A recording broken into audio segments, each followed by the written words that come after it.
আকাশেতে লক্ষ তারা, চাঁদ কিন্তু একটা রে।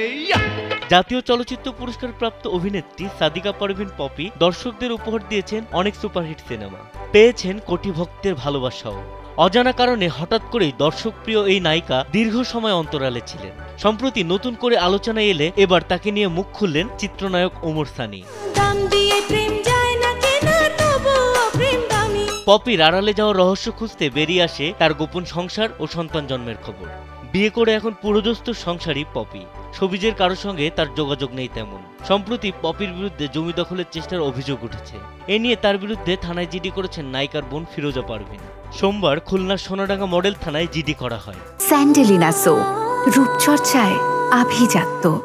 জিডির সূত্রে জানা যায়, পৈতৃক জমি দখলে নেওয়ার জন্য স্বামী আদনান উদ্দিন কামাল, কল্লোল মজুমদার, শিপন সহ সোমবার দুপুর 12:30টার দিকে সোনাডাঙ্গা থানাধীন শিববাড়ি ভাড়াটিয়া বাড়ির সামনে হাজির হন। বাধা দিলে এক পর্যায়ে ফিরোজা পারভীন সহ সবাইকে হুমকি দেন পপি ও তার স্বামী।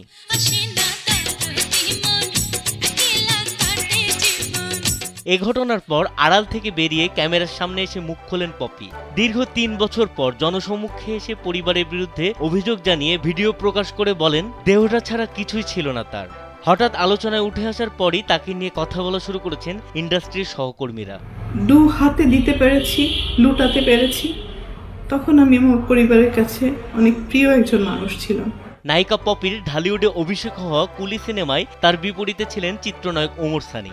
এবার পপিকে নিয়ে কথা বললেন তিনি। শুক্রবার ওমর সানির ভেরিফাইড ফেসবুক প্রোফাইলে পপির একটি ছবি পোস্ট করে ক্যাপশনে লিখেছেন, তোর প্রতি অনেক শ্রদ্ধা ও সম্মান।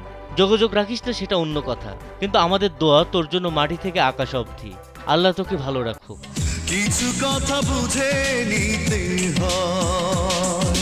1997 সালে সোহানুর রহমান সোহান পরিচালিত আমার ঘর আমার বেহেশত সিনেমাতে অভিনয়ের মধ্য দিয়ে চলচ্চিত্রে পা রাখেন পপি। কিন্তু তার প্রথম মুক্তিপ্রাপ্ত চলচ্চিত্র কুলি। এই চলচ্চিত্রে তার বিপরীতে অভিনয় করেন ওমর সানি। সিনেমাটি সে সময় 7 কোটি টাকা ব্যবসা করে।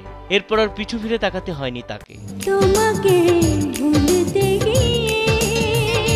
বিনোদন ডেস্ক, কালবেলা।